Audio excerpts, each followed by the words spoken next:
मैंने अपनी तरफ से नाम दिए हैं और वजीर आजम साहब ने भी नाम दिए हैं। कल फिर एक नशिस्त होगी। 6 नाम हैं जो सामने आ चुके हैं मेरे और वजीर आजम साहब के। बहुत उम्मीद है कि कल की हमारी नशिस्त में चीजें काफी क्लियर हो जाएंगी। बिस्मिल्लाहिर्रहमानिर्रहीम। लाखों करोड़ों दरूद नबी अकरम सल्लल्लाहु अलैहि वसल्लम पर और उनकी आल पर। एक अमेरिका के अंदर वेबसाइट है इंटरसेप्ट, उसने एक स्टोरी की और स्टोरी बहुत बड़ी है, 5,500 लफ्जों पर मुश्तमिल ये स्टोरी है। और उसके अंदर ये क्लेम किया गया कि हमारे पास वो साइफर मौजूद है जो इमरान खान साहब से मिस हुआ था या फिर पाकिस्तान के किसी इदारे से निकला, और उन्होंने ये क्लेम किया कि हमें किसी दिफाई ऑफिसर की तरफ से ये मिला है और हम इसे प्रेजेंट कर रहे हैं। और उसके बाद ज़ाहिर है पूरी दुनिया में तहलका मच गया और पाकिस्तान के अंदर से भी बहुत ज़्यादा आवाज़ें उठनी शुरू हो गई। अब सवाल यह है कि अगर ये साइफर वाकई वो है जो इमरान खान साहब के पास था और यहाँ से चला गया है, तो फिर एक सवाल ये हुआ कि फिर प्राइम मिनिस्टर भी महफूज नहीं है। और अगर ये किसी इदारे से निकला है तो फिर इदारों की सिक्योरिटी जो है उसके ऊपर भी एक सवाल उठ गया है। और अगर ये गवर्नमेंट की तरफ से दिया गया है तो फिर भी एक बहुत बड़ा सवाल है कि गवर्नमेंट ने ये क्यों किया। लेकिन बहरहाल साइफर हमारा बाहर जा चुका है और अब वो छप भी चुका है, तो उसके बाद जो नताइज निकल सकते हैं वो एक बहुत बड़ा सवाल है जो हम आज के शो में डिस्कस भी करेंगे। और क्या इसके ऊपर इमरान खान साहब के जो मुकदमात हैं उनमें इजाफा तो नहीं हो जाएगा इस इशू पे, ये भी हम डिस्कस करेंगे। और निगरान प्राइम मिनिस्टर जो हैं वो आज भी उनका फैसला नहीं हो सका और इसके साथ साथ 16 माह गवर्नमेंट अपना वक्त पूरा करके चली गई है। हुकूमत ने 16 माह में क्या हासिल किया, हमारे साथ एहसन इकबाल साहब मौजूद हैं, ये सारे सवाल इनके सामने रखेंगे। ऐसा ये फरमाइए कि साइफर का निकल जाना वैसे बड़ा सरप्राइज है, पाकिस्तान में पहली मरतबा हुआ है ऐसा।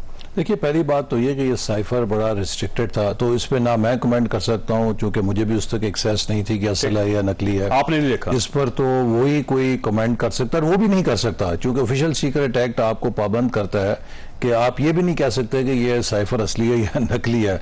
तो इसलिए ये एक स्पेकुलेटिव चीज़ है। लेकिन जो एविडेंस अब तक आया है, सबसे पहला एविडेंस जो है, जो सबसे मोतबर एविडेंस होगा वो डॉक्टर असद मजीद का होगा जो इस वक्त पाकिस्तान के सेक्रेटरी खारजा थे, जिनसे ये मंसूब किया गया कि उनके साथ डोनाल्ड लू ने ये गुफ्तगू की। तो उन्होंने, मैं उस कमेटी के अंदर मौजूद था जहां पर ये बात कही और उन्हें बुला के पूछा गया, तो उन्होंने कहा किसी किस्म की पाकिस्तान में रजीम चेंज की मुझे धमकी नहीं दी गई। तो ऐसा तासुर लेना इससे दुरुस्त। उस मीटिंग में वैसे साइफर सुनाया गया था, पढ़ के बताया। दूसरी बात यह है कि जो पाकिस्तान के सिक्योरिटी के इदारे हैं, चाहे वो ISI है, चाहे वो IB है, चाहे वो MI है, तमाम सिक्योरिटी के इदारों ने भी इस बात की तस्दीक की कि हमने जितनी इन्वेस्टिगेशन की है कोई किसी किस्म का सबूत नहीं है कि कोई बैनुल अक़वामी सतह से पाकिस्तान में रजीम चेंज की साजिश की गई हो। और अगर कोई ऐसी बैनुल अक़वामी सतह पे साजिश हो रही होती तो उसका सदेबाब सबसे पहले हमारे ये इदारे करते हैं। तो लिहाजा ये एक बेबुनियाद कहानी है, एक अलिफ लैला की कहानी है जिसको इमरान खान साहब ने अपनी अदम एतमाद में शिकस्त पे पर्दा डालने के लिए खेला, लेकिन मुल्क के मफादात को दाव पे लगा दिया। लेकिन सर देखिए, इमरान खान साहब वाहिद शख्सियत हैं जिन्होंने ये तस्लीम किया कि मेरे पास एक कॉपी थी जो गुम हो गई, और उसके अलावा मेरा ख्याल 3 कॉपी थी उसकी, एक DGI के पास थी, दूसरी आर्मी चीफ के पास थी, तीसरी प्राइम मिनिस्टर के पास थी, और प्राइम मिनिस्टर की कॉपी मिसिंग है। तो अब इसका मतलब ये हुआ कि अगर ये वही कॉपी है तो फिर तो ये ऑफिशियल सीक्रेट एक्ट का एक बहुत बड़ा मुकदमा बन जाए। देखिए, इमरान खान साहब तो पहले ही ऑफिशियल सीक्रेट एक्ट की जद में आ चुके हैं, क्योंकि वो इस साइफर के ऊपर जिस तरीके से इसको लहरा कर जलसों में पेश कर चुके हैं, जिस तरीके से इन्होंने इसके ऊपर एक पूरी कहानी बनाई। मैं आपको जावेद चौधरी साहब एक बुनियादी नुक्ता बताना चाहता हूँ। साइफर जो है ये डिप्लोमेसी की बुनियाद होता है, ठीक, क्योंकि इसके जरिए हमारे बैरून मुल्क जो सफारतकार हैं वो अपने तज्जिए, अपनी राय बेलाग तरीके से मुल्क में भेजते हैं। अगर आप एक एम्बेसडर हैं बाहर और आपको ये पता हो कि मैंने कोई फ्रैंक असेसमेंट भेज दी तो पीछे उसके ऊपर पता नहीं क्या जलसे में तकरीर होगी या क्या सियासत खेली जाएगी, तो आप क्या करेंगे? आप जो एक सरकारी APP की प्रेस रिलीज होती है उस तरह का साइफर भेजेंगे। नुकसान किसका होगा कि आपका वजारत खारजा बाखबर नहीं होगी। दूसरी बात यह कि जो दूसरे मुल्कों के सफारतकार हैं, जब वो आपके सफारतकारों से निजी या गैर रस्मी गुफ्तगू करते हैं जिसमें कि आप मालूमात एक दूसरे से एक्सचेंज कर रहे होते हैं या इकट्ठी कर रहे होते हैं, वो कहेंगे ये पाकिस्तान के डिप्लोमैट्स तो पता नहीं हमारी बात का पतंगड़ बना के क्या साइफर भेज देंगे, लिहाजा इनसे मौसम पे बात करो, इनसे खाने के ऊपर बात करो, इनसे खेलों के ऊपर बात करो, कोई अहम बात ना करो। तो ये तो इमरान खान ने पाकिस्तान की डिप्लोमेसी की बुनियाद को हिला दिया। वैसे सिक्योरिटी ब्रीच समझते हैं आप इसको, क्योंकि अभी तक डिनाई नहीं किया किसी ने कि ये साइफर दुरुस्त है या गलत है, क्योंकि अभी अगर या गलत होता तो आप कह देते जी गलत है, ये वो नहीं है। देखिए ना, ये चीज जैसे मैंने आपसे कहा कि जो कॉन्फिडेंशियल डॉक्यूमेंट्स हैं उसके ऊपर आप कमेंट नहीं कर सकते, ना उसको कह सकते हैं दुरुस्त है, ना कह सकते हैं गलत है, ना मान सकते ना इनकार कर सकते। तो लेकिन सिक्योरिटी ब्रीच है ये बिल्कुल से, यानी कि इस तरह की चीज के मिस हो जाना। आप अमेरिका में डोनाल्ड ट्रंप को किस बात की इन्वेस्टिगेशन हो रही है कि जो हसास दस्तावेजात है वो व्हाइट हाउस से अपने घर ले गए थे मौसूफ, उनके बाथरूम से निकले उनके। तो इसी तरह इमरान खान साहब भी जो हसास दस्तावेजात हैं, बजाय ये कि उनको सिक्योर रखते, एक शख्स अगर एक हसास दस्तावेज को महफूज रखने की सलाहियत नहीं रखता तो वो क्या एक एटमी ताकत का वजीर आजम बनने का अहल है? जो कमीशन बनना चाहिए इसके ऊपर इन्वेस्टिगेशन पे क्या करना चाहिए। वैसे तो एफआईए इन्वेस्टिगेशन कर रही है, लेकिन ये जो एक नई सूरत हाल बिल्कुल डिफरेंट है कि किसी मुल्क का एक साइफर जो है मीडिया के पास आ गया, फिर उन्होंने छाप भी दिया उसको। नहीं देखिए ना, ये तो ऐसी बात नहीं है। कोई भी किसी की आजकल की जो टेक्नोलॉजी है, कोई ऐसा झूठा सच्चा डॉक्यूमेंट बना के छाप देगी जी हमारे पास आ गया है, तो आप उसके पीछे पड़ जाएंगे। ये तो हमारे इदारे हैं, वो उसको देखेंगे, जो कानून के मुताबिक है वो प्रोसीड करेंगे। लेकिन अगर कोई वो ऐसा डॉक्यूमेंट है कि जो किसी ने लीक किया है, उसका भी वो नोटिस ले लेंगे। अगर कोई ऐसा डॉक्यूमेंट है जिसे फोर्ज करके दिया गया है तो उसको भी वो नोटिस ले लेंगे। लेकिन जो इंपॉर्टेंट चीज है कि इस साइफर के ऊपर के जिसमें डॉक्टर असद मजीद ने भी कहा, सिक्योरिटी के इदारों ने कहा, नेशनल सिक्योरिटी काउंसिल ने कहा कि किसी किस्म की कोई साजिश नहीं थी। खान साहब ने इस पर सियासत करके, जिस पे उनकी ऑडियो लीक हुई, वो कह रहे हैं अपने साथियों अब इस पे सियासत करेंगे, तो एक ड्रामा रचाया और मुल्क के आजम खान का बयान भी आ गया ना सर, इंतहाई हसास मफादात आपने मुल्क के दाव पे लगा दिए सिर्फ अपनी सियासत में। और किस बुनियाद पे कि आप पाकिस्तान के पहले वजीर आजम थे जिन्हें आईनी तौर पे अपने मनसब से हटाया गया, नो कॉन्फिडेंस के जरिए। ठीक। अच्छा सर, ये फरमाइएगा, ये निगरान प्राइम मिनिस्टर का फैसला क्यों नहीं हो रहा? क्योंकि सब लोगों का कहना है कि कैबिनेट फारग होगी, घर चलेगी, जो असेंबली है वो खत्म हो गई, प्राइम मिनिस्टर साहब अभी मौजूद हैं और जब तक 14 अगस्त नहीं हो जाता वो झंडा नहीं लहरा लेते, उससे पहले निगरान प्राइम मिनिस्टर का फैसला नहीं होगा। नहीं देखिए ना, ये तो इसमें आप देखें कि तकरीबन आइन का जो तरीक़ेकार है वो ये कहता है कि 3 दिन में लीडर ऑफ अपोजिशन ने और वजीर आजम ने मिलकर इत्तफाक राय करना है। अगर ये इत्तफाक राय नहीं कर सकते तो फिर जो पार्लिमानी कमेटी है उसके पास नाम जाएंगे, उसके पास फिर 3 दिन है। और अगर वो भी इत्तफाक राय नहीं कर सकते तो इलेक्शन कमीशन 2 रोज के अंदर फाइनल करेगा। तो एक आईनी तौर पे 8 दिन का प्रोसेस दिया गया है। तो 8 दिन मियां शबाशी साहब प्राइम मिनिस्टर रहना चाहते हैं। ये एक मैक्सिमम लिमिट है कि जो परमिसिबल लिमिट है।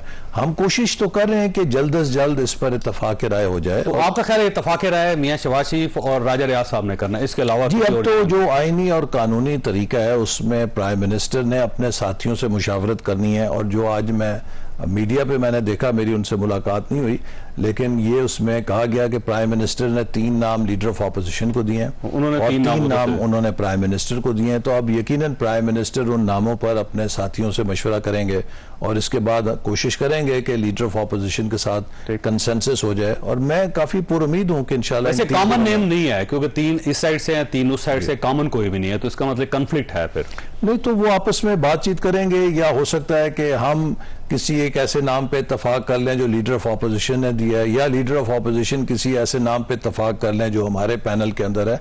तो ये मामला इंशाल्लाह मुझे उम्मीद है कि 3 दिनों में खुश उसलूबी से हल हो जाए। फाइनेंस का बंदा होना चाहिए, या कोई पॉलिटिशियन होना चाहिए, या ब्यूरोक्रेट होना चाहिए, या जज होना चाहिए? देखिए, जो भी शख्स हो उसमें कम से कम 2 सलाहियतें होनी चाहिए।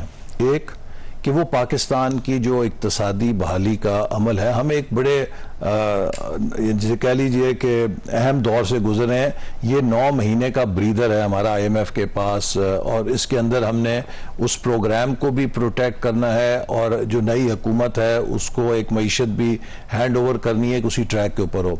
दूसरा ये कि जो असल बुनियादी काम है निगरान वजीर आजम का, कि वो इंतखाबात को इस अंदाज में कराने की सलाहियत रखे कि वो आज़ादाना हो, मुनसफाना हो, शफाफ हो और उनके ऊपर उन इंतखाबात की साख पे कोई सवाल ना उठा सके। तो उसके अंदर इतनी काबिलियत और सलाहियत होनी चाहिए कि इस पूरे अमल को वो खुश उसलूबी से तय कर सके। ठीक, और ऐसा ही बंदा होगा जी। अच्छा, ठीक। अच्छा, ये फरमाइए सर, ये आपके 16 माह आपकी हुकूमत थी, और इन 16 माह में आप क्या लेके जा रहे हैं पब्लिक के पास कि कल जब आप आवाम के पास आएंगे आप कहेंगे देखें मैंने ये काम किया, और उसकी बुनियाद पे आपकी पार्टी को टिकट वोट मिलेगा और लोग आपको वाह वाह करेंगे? कोई ऐसा काम, कोई ऐसा कारनामा किया? पहली मैं आपको एक कहानी यानी कि वाकया सुनाता हूँ। अभी परसों शाम को मेरे पास एक सीनियर इन्वेस्टमेंट फंड के मैनेजर आए दुबई से। उन्होंने कहा कि मैं सिर्फ आपको ये बतलाने के लिए आया हूँ और मुबारक देने के लिए आया हूँ कि 16 महीने पहले बैनुल अक़वामी जो इन्वेस्टमेंट बैंकर्स थे और जो सर्कल्स थे उनमें ये बात ज़ेर बहस थी कि पाकिस्तान कितने अरसे में डिफ़ॉल्ट करेगा, क्या पाकिस्तान इस डिफ़ॉल्ट को बचा पाएगा। ठीक। उन्होंने कहा कि आज 16 महीने बाद इंटरनेशनल इन्वेस्टमेंट सर्कल्स में जो गुफ्तगू है पाकिस्तान के बारे में, एक हो रही है CPEC फेज़ 2, ठीक, और दूसरी हो रही है SIFC के तहत खलीजी ममालिक से कितने अरबों डॉलर की इन्वेस्टमेंट मुतवक्के है। This is a complete change of profile कि पाकिस्तान की पूरी प्रोफाइल बदल गई है। एक ऐसी दिवालिया मईशत से आप एक ऐसे जगह पर आ गए हैं कि दुनिया अरबों डॉलर की सरमायाकारी के बारे में अब बुलिश हो रही है। दूसरी बात, पाकिस्तान जो खारजी सतह पे तनहा था, चीन से ताल्लुक खराब, यूरोप से खराब, अमेरिका से, खलीजी माला, आज हमारे चीन से बेहतरीन ताल्लुकात हैं। इसका बड़ा क्या सबूत होगा कि वाइस प्रीमियर उनके अभी चंद रोज पहले पाकिस्तान आए और जिस तरह के वो जज्बात CPEC के हवाले से इजहार करके गए और फेज़ 2 की उन्होंने नवीद सुनाई। रूस से हमारे बेहतरीन ताल्लुकात हैं, यूरोप से आज हमारे बेहतरीन ताल्लुकात हैं, अमेरिका से हमारे बेहतरीन ताल्लुकात हैं, तमाम खलीजी ममालिक बशमूल सऊदी अरब से। अभी कल सऊदी अरब का एक इन्वेस्टमेंट डेलीगेशन पाकिस्तान आया हुआ था। तो ये एक बहुत बड़ा टर्न अराउंड है। मेरा ख्याल है कि हम लोगों को बता सकते हैं कि वो मुल्क जिसको खान साहब तबाही के किनारे छोड़ गए थे, हमने उसको टर्न अराउंड किया। लेकिन ऐसे साहब, महंगाई देख लें आपके, डबल डिजिट्स में महंगाई है, ये ट्रिपल डिजिट्स में जा सकती है अगर इसको कंट्रोल ना किया गया। डॉलर आप देख लें, स्टॉक एक्सचेंज थोड़ी सी बेहतर हुई है लेकिन फ्लक्चुएट कर रही है, उसको आप देख लें। फिर पेट्रोल की कीमतें देख लें, बिजली की कीमतें देख लें, गैस की कीमतें देख लें। आप सबका बहुत शुक्रिया कि मीडिया के जरिए लोग हालात से बहुत बाखबर हैं, और मेरा ख्याल है कि ये बात सबको मालूम है कि आज जिस महंगाई का हम सामना कर रहे हैं इसकी बुनियाद वो शराइत हैं जो खान साहब ने IMF के मुआहदे में तय की थी। और हमने ज्यादा शराइत तो आज हैं सर। नहीं, ये वही शराइत हैं जावेद चौधरी साहब, ये वही शराइत हैं कि जो IMF मुआहदे के अंदर खान साहब तय करके गए थे। अलबत्ता उन्होंने इन पर अमल नहीं किया था और IMF ने कहा कि अगर आपने हमसे मुआहदा बहाल करना है तो पहले आप इन तमाम शराइत पे पूरा करके दिखाएं। हमने वो कड़वी गोलियां जो खान साहब लिख गए थे नुस्खे में, उनको खाया है ताकि पाकिस्तान की साख को बचा सकें और मईशत को बचा सकें।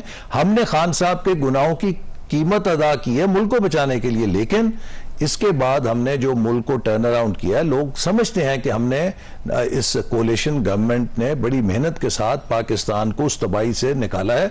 और अब अगला 5 साल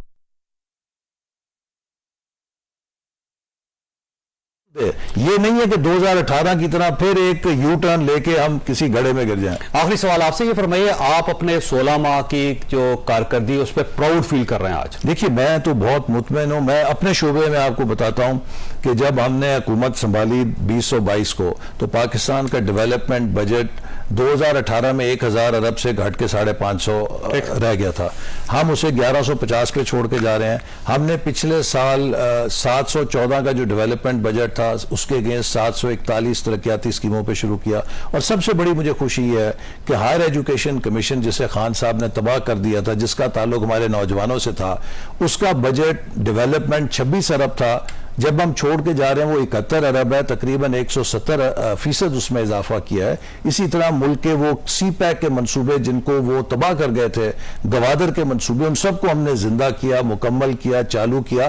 तो एक बहुत भरपूर हमने 16 माह में जो तरक्याती शोबा है उसके अंदर कारकर्दगी का प्राइम मिनिस्टर की लीडरशिप में वो पूरा किया है। ऐसे साहब, आपका बहुत बहुत शुक्रिया। खासा यहाँ पे ब्रेक लेनी है, ब्रेक के बाद रहमान अज़हर साहब हमारे साथ होंगे और डॉक्टर हुमायूं महमद साहब हमारे साथ होंगे। छोटी सी ब्रेक, और ब्रेक के बाद दोबारा जरूर प्रोग्राम में दोबारा खुशामदीद। हमारे साथ तशरीफ रखते हैं सेनेटर डॉक्टर हुमायूं मोहम्मद साहब। पाकिस्तान तहरीक इंसाफ के साथ इनका ताल्लुक है और पार्टी को रिप्रेजेंट कर रहे हैं।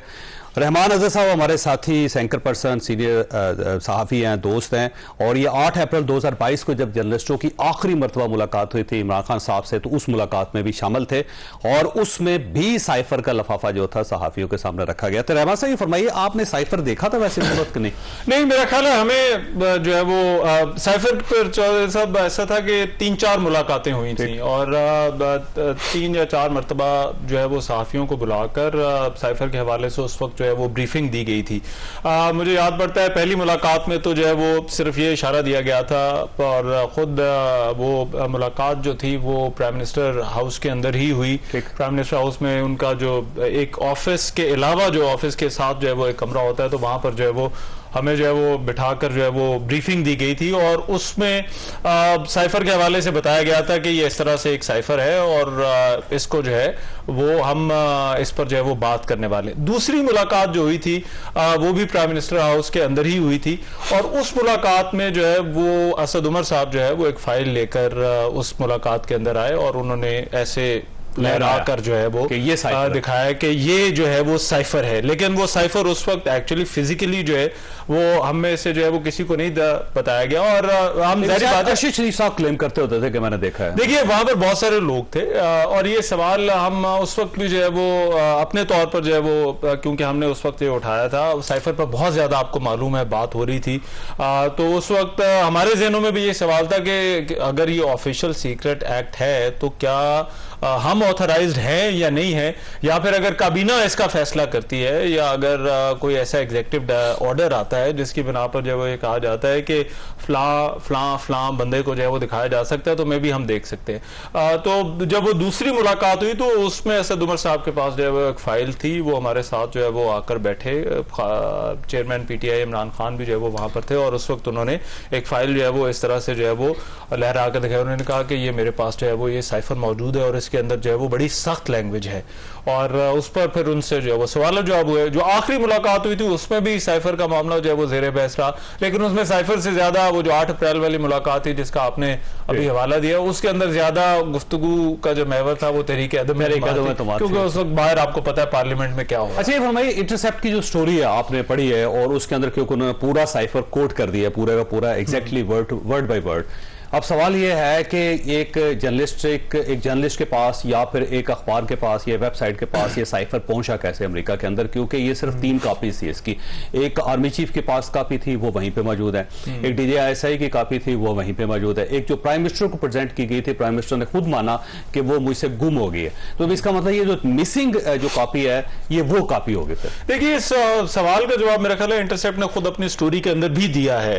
मुझे नहीं मालूम कि क्यों उन्होंने जरूरी समझा कि वो इसका भी हवाला दें। बहरहाल उन्होंने कहा जी कि एक इदारे के जो हैं दिफाई इदारे के जो है वो अफसर से हमें जो है वो ये साइफर जो है वो जबकि मेरा तजुर्बा ये है, ये मेरे लिए बड़ी बात है। अगर आपके पास हमारे पास जो है वो कोई स्टोरी हो तो सोर्स बताने की, या अगर किसी ने पूछा हो तो चले वो तो और बात होती है, लेकिन उन्होंने ये क्लेम किया है कि ये साइफर उनके पास जो है वो उस रास्ते से आया है।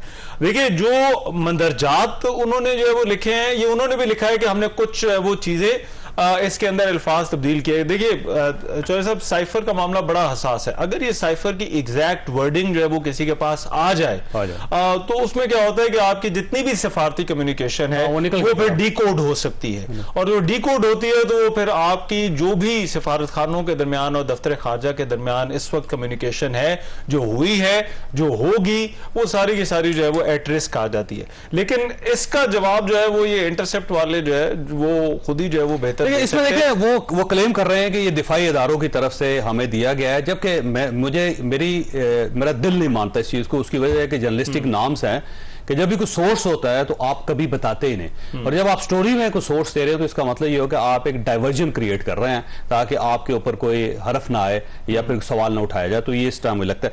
डॉक्टर साहब ये फरमाइएगा सर, ये अगर ये एस्टैब्लिश हो जाता है कि ये वही साइफर है जो प्राइम मिनिस्टर से मिस हो गया था, गुम हो गया था, फिर तो इमरान खान साहब के ऊपर एक और केस बनने वाला है, और वो ज्यादा संगीन केस है क्योंकि ऑफिशियल सीक्रेट एक्ट एक प्राइम मिनिस्टर थे और एक इतना सेंसिटिव साइफर जो है जो उनके पास से गुम भी हो गया और वो निकल गया, लीक हो गया और अमेरिका पहुंच गया वो।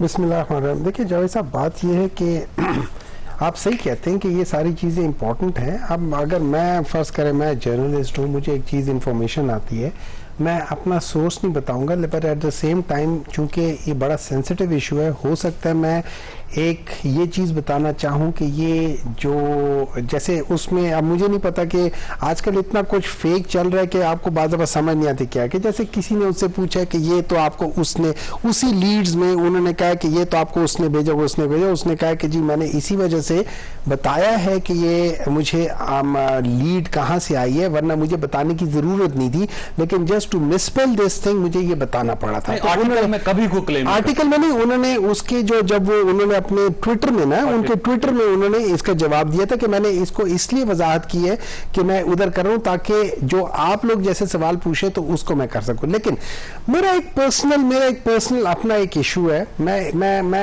एज ए पाकिस्तानी मैं एक काम करूंगा, और एज ए पॉलिटिशियन और मैं एज ए पाकिस्तानी मैं देखूंगा, अगर एक मुल्क जो है चाहे कितना भी ताकतवर क्यों ना हो, अगर वो मेरे मुल्क के बारे में बातें करता है तो ठीक है, इसमें सीक्रेट है, लेकिन इसमें ऐसी क्या सीक्रेट है जो मुल्क के खिलाफ है? एक हुकूमत ने, हमारे हुकूमत में, चाहे वो मेरा ऑपोजिशन ही क्यों ना हो, उसके बारे में ये कहा इसको हटाना चाहिए।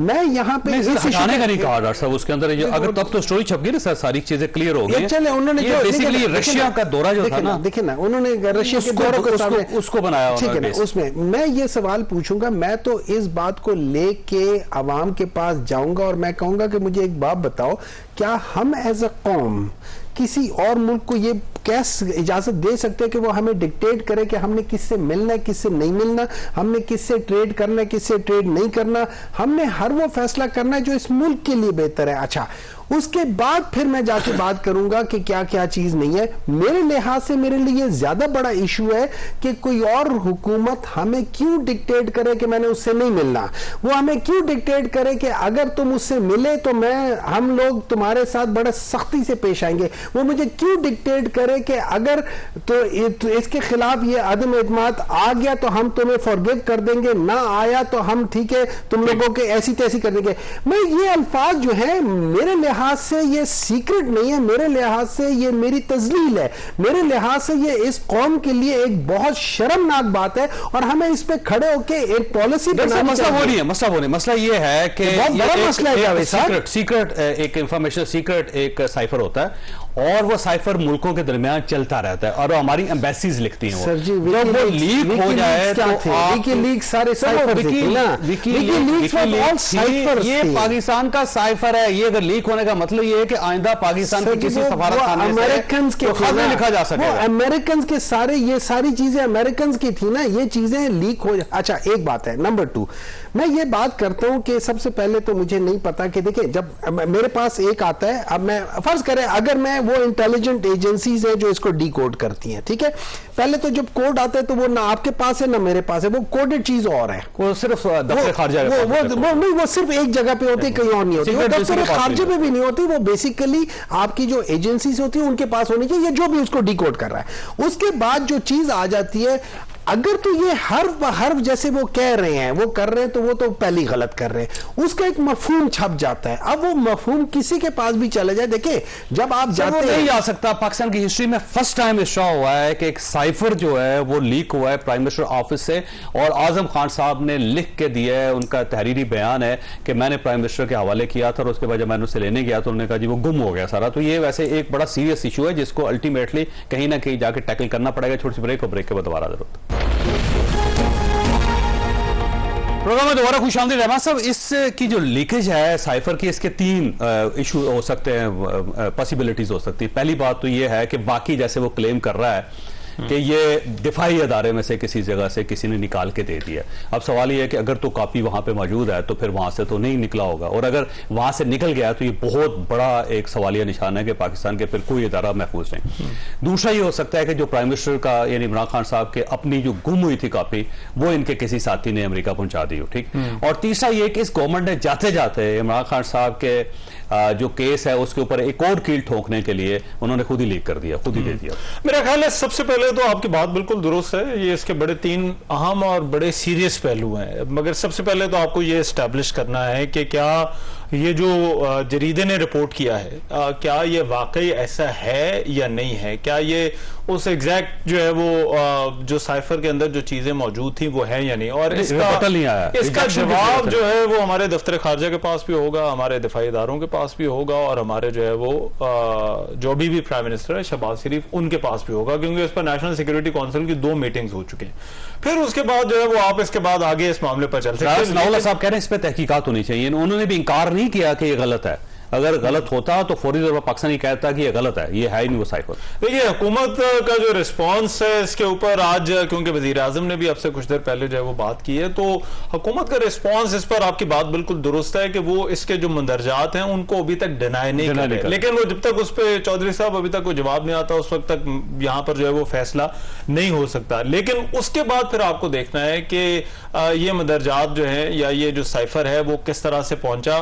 देखिए, अगर जो है वो एक पब्लिकेशन है उसके पास अगर खबर है, वो खबर यहाँ से जो है वो किस तरह से गई, आपको पता है हमारे मुल्क में डॉन लीक्स जो है वो बहुत बड़ा जो है वो इशू बना था, और डॉन लीक्स का जो मामला था वो क्या था, और वो फिर वो एक गुफ्तगू थी, एक बहस थी जो कि डॉन लीक्स तक जो है वो बात जो है वो चली गई, और उसमें फिर जो है वो हुकूमत भी जो है वो उसके अंदर जो है वो लपेटी गई, और उसके अंदर जो है वो लपेटी गई। तो ये साइफर वाला जो मामला है मेरा ख्याल है बहुत ही गैर मामूली इशू है, और मुझे तो लग रहा है कि ये आने वाले दिनों में बड़ा इशू बनेगा। ये मुझे लग रहा है बड़ा इशू बनेगा। अच्छा, दरअसल ये इशू इसमें ये है कि जो लैंग्वेज है वो ऑब्जेक्शनेबल है, पाकिस्तान ने 2 बार डिमॉश कर दिया उसको और उसके ऊपर स्टैंड भी लिया। लेकिन याद रखें कि साइफर जो है ये अमेरिकन लेटर नहीं है, कोई ना कोई अमेरिकन मैसेज है, ये हमारे सफीर की कम्युनिकेशन है अपने मुल्क के साथ, और ये एक टॉप सीक्रेट होती है सारी कम्युनिकेशन। इसका लीक होना जो है ना उसके कॉन्सिक्वेंसेस हैं,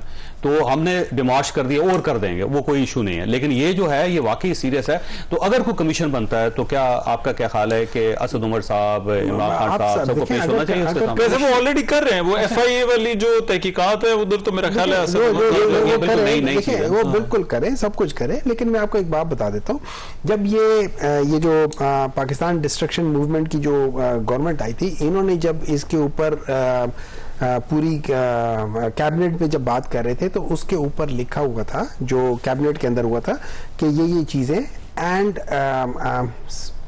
एज अटैच्ड, साइफर का था एज अटैच, उसकी कॉपी अटैच की थी, तो जाहिर है उसमें भी यही चीजें होंगी। अब इनके यहाँ पे 95 लोग बैठे हुए हैं, अच्छा उसके अलावा फिर जो चीजें रख रहे होते हैं, कितने लोगों को एक्सेस होता है, फोटोकॉपी करना क्या मुश्किल होता है।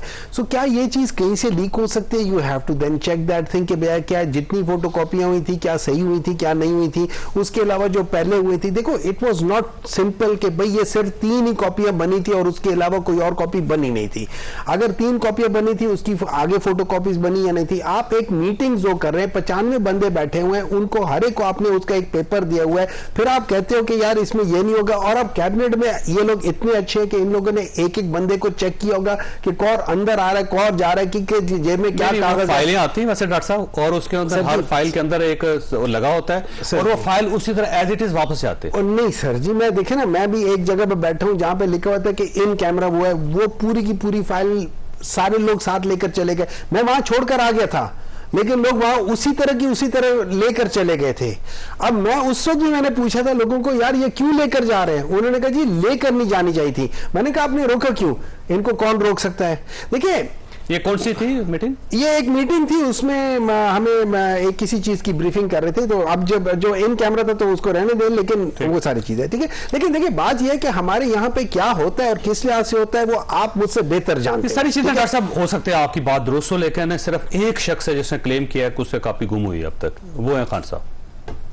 या देखिए आप बिल्कुल सही कह रहे हैं, वो कह रहे it was just copy, it was, मुझे डर होगा और मुझे उन लोगों की आईक्यू के ऊपर क्वेश्चन होगा कि अगर उन्हें हर्फ ब हर्फ वैसे लिख दिया जैसे कोड आए हुए हैं। अगर आपने एक मफहूम बनाया तो मफहूम से कोई फर्क नहीं पड़ता। मेरे वो वर्ड टू वर्ड लिखा जाता नहीं, ये वर्ड टू वर्ड, मेरे नहीं ख्याल के वर्ड टू वर्ड साइफर करके वर्ड टू वर्ड नहीं होना है। मेरे वर्ड टू वर्ड, अगर मैं इंटेलिजेंस वाला बंदा हूं तो मैं वर्ड टू वर्ड कभी नहीं लिखूंगा, क्योंकि अगर वहां पे मुझे ये डर होगा, अगर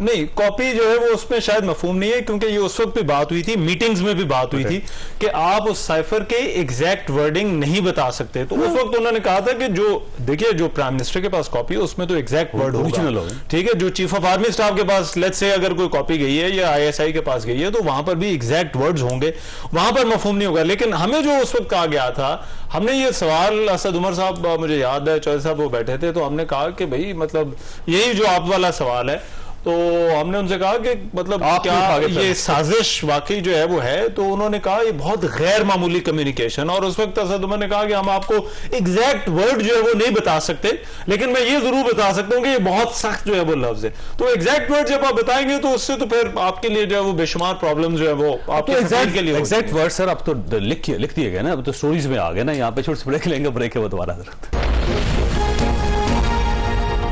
प्रोग्राम में दोबारा खुशामदीद। रहमान साहब, वो होना क्या चाहिए और होगा क्या? क्योंकि ये मेरा ख्याल ये है कि बड़ी खबर है, छोटी नहीं है। देखिए लग ऐसे ही रहा है, ये इस पर अभी हुकूमत क्योंकि चली गई है, तो राना सनाउल्लाह जो पहले तहकीकात कर रहे थे, जो FIA कर रही थी, वो तो इंटीरियर मिनिस्ट्री के अंडर आते हैं, तो वो इंटीरियर मिनिस्ट्री नोटिस इशू कर रही थी। अब मुझे नहीं पता कि उसका स्टेटस क्या होता है, नए वजीर दाखिला जो है वो कौन आते हैं, FIA तहकीकात को किस तरह आगे बढ़ाती है। लेकिन अब ये उसके अंदर एक बड़ा जो है वो एक क्रिटिकल जो है वो मोड आ गया। लेकिन दूसरी चीज, हमें जो हमारे सिक्योरिटी अपरेटस के हवाले से जो है वो क्वेश्चन मार्क जरूर है, क्योंकि आप ये मत भूलिए कि ऑडियो लीक्स जो हुई थी वो प्राइम मिनिस्टर ऑफिस से, तो वो भी जो है वो हमारे दोनों प्राइम मिनिस्टर, तो दोनों प्राइम मिनिस्टर, फिर मियां शहबाज शरीफ, दोनों। मैं फिर चौधरी साहब ये तो फिर मेरा ख्याल है पूरा सिस्टम ओवरऑल करने की जरूरत, पूरा सिस्टम दोबारा ठीक करना पड़ेगा। वैसे ये फरमाइएगा, वैसे होना क्या चाहिए? अब इसको चुप करके पी जाना चाहिए, खामोशी इख्तियार करनी चाहिए, इन्वेस्टिगेशंस होनी चाहिए, मुजरिमों को पकड़ना चाहिए, सिस्टम को दोबारा बनाना चाहिए, क्या करना चाहिए? देखिए, मैं तो इस बात पे पूरी तरह कायल हूं कि हमारे सिस्टम इट स्टिंक्स, और उसको ठीक करने के लिए आपको एक दफा मतलब आप ये नहीं कर सकते कि सबको बाहर निकालें फिर उसके बाद वापस लेकर आए। मेरा ये ख्याल है कि सारे इसके जो मेन स्टेक होल्डर्स, अगर हम उनको पॉलिटिशियंस को करते हैं, उसमें जिसे कहते हैं ना ट्रूथ एंड रिकंसिलिएशन, उसमें कोई कमेटी शमेटी ना बनाए। Everybody should apologise to the people of Pakistan कि इस मुल्क के जो हालात है ये हम पॉलिटिशियंस की वजह से हैं, और हम पॉलिटिशियंस ने अपनी लड़ाई में अपनी ऐसे काम किए कि जो कि नॉन पॉलिटिकल या नॉन डेमोक्रेटिक फोर्सेस के हवाले भी किए, पूरी पिछले 75 सालों में या 70 सालों में जितने भी उसमें वो हैं। और उसके बाद से आप अपने आप को ठीक करना शुरू कर दें और हर वो काम करें जो सही काम है। अब रही बात ये साइफर के, with reference to this cipher, देखिए मैंने आपको पहले भी कहा है कि वो जो कॉपियां 95 या जितने भी वहां लोग बैठे हुए थे कॉपियां थी, you need to actually count कि भाई वो वाकई आई थी नहीं आई थी, वो क्या चीज थी, फलाना चीज थी। इसमें बहुत सारी चीजें इफ्स एंड बट्स हैं। अगर आप इसको लेकर निकलेंगे, हो सकता है मैं कहूं कि यार ये तो राना सनाउल्लाह ने लीक किए हैं, और उसके पास तो उसने तो कहा हुआ है कि या तुम या मैं, और उसमें कहा हुआ है कि इसमें हम हर किस्म के हर्ब इस्तेमाल कर सकते हैं। तो मेरे लिहाज से ही इज द मोस्ट मतलब मेरे लिहाज से he is a single man who can do that thing and he has the capacity to do it. अगर आजम खान ने इमरान खान साहब की गुफ्तगू सुना, जो ऑडियो लीक थी, उसके अंदर आजम खान साहब उन्हें कह रहे हैं कि मैं सेक्रेटरी खारजा को बुलाऊंगा, मीटिंग होगी, फिर उसके अंदर जो बात होगी उसके मिनट्स बनाएंगे, क्योंकि ये जो लेटर है, साइफर है, ये सेक्रेटरी खारजा कैरी करता है। दो दफा नेशनल सिक्योरिटी काउंसिल की मीटिंग होगी, एक में बाजवा साहब, दोनों में बाजवा साहब बैठे हुए थे, दोनों में उन लोगों ने किया था, दोनों में डिमार्श किया, उसमें उन लोगों ने किया। देखिए आपकी security agencies were present over there. या तो अगर ये इतना बड़ा मसला होता है, सब कुछ होता है, तो उसमें वो करते ही ना, उस वक्त वो उधर ही ठीक है वो जगह। असल साइफर का निकलना इशू है सर, अभी निकला है ना, अभी निकला है ना, तो अभी निकला है। तो अगर खान साहब से नहीं है कॉपी, और यार खुदा दे, अब आप एक काम करो ना, आप जो बाकी जो पिछले से जो बाकी जो चीजें थी वो भी उनके खाते में डाल दें। वो तो खुद माना उन्होंने। मैं कहता हूं कि मुझे ये बताएं वो 95 कॉपीज कहां हैं जो हर और वो हाथ में लगाते हैं जलसे में, वो जो कैबिनेट में वहां पड़ी हुई थी, वो 95 कैबिनेट मिनिस्टर्स के साथ जो लिखा होता है एज अटैच्ड, वो कहां है? और वो ये जिन लोगों ने बताया है, they were not even in cabinet, और उन्होंने बताया कि वहां पे ऐसे लिखा हुआ था। पहले प्राइम मिनिस्टर जिन्होंने साइफर जलसे में लहराया, अब वो कहते हैं कि वो साइफर नहीं था, वो एक और कागज था। अच्छा, किसी ने मुझे एक बात बताई, ये किसी ने पहले फोन प्राइम मिनिस्टर लिया को था कहते हैं कि- मुझसे गुम हो गया सर। प्राइम मिनिस्टर हाउस के अंदर से एक साइफर की कॉपी जो सिर्फ 3 लोगों के पास होती है, प्राइम मिनिस्टर के पास आती है, DGISI के पास आती है, वो आर्मी चीफ के पास आती है, बाकी दोनों कॉपीज मौजूद हैं। एक कॉपी है सिर्फ मुझे प्राइम क्या मिनिस्टर की पता वो तरफ से। मौजूद है या सर- नहीं मौजूद। सर वो आप पूछ लें, मुझे क्या पता वो कहते हैं रिकॉर्ड में। फोटोकॉपी करके ओरिजिनल का क्या पता कि कौन सा एक original उन्होंने तो वो नहीं है खत ना। भी लिखा था चीफ हाँ। जस्टिस को, उसमें मेरे ख्याल है मफहूम था उसमें भी, शायद। हाँ। उसमें एग्जैक्ट कॉपी शायद नहीं थी, लेकिन उसके I don't know, लेकिन देखिए ना, बात ये- अप्रूवल दी देखिए थी। ना, मुझे क्या पता, देखिए उसकी President को वो लिखा कोई था। ऑथेंटिक तो था ही नहीं, देखिए अटेस्टेड था। अब मैं इसकी कॉपी करके कह दूं ये मेरी कॉपी और दूसरे में लीक कर दूं, देन व्हाट? देखिए, you have to really prove it beyond reasonable doubt. ठीक हो गया, ठीक। अगर आप वो नहीं सर, कर सकते आपने- तो फिर जो मर्जी कर ले, मेरे ऊपर भी डाल दे कि जी ये डॉक्टर हुमायूं के पास एक मिली थी, उनको भी रगड़ दो बीच में। आपने गुफ्तगू सुनी, फैसला आपने खुद करना, लेकिन ये वाकई इशू बड़ा सीरियस है। अल्लाह ताला आप और आपके अहले खाना को हर किसी मुसीबत से महफूज रखे। अल्लाह हाफिज।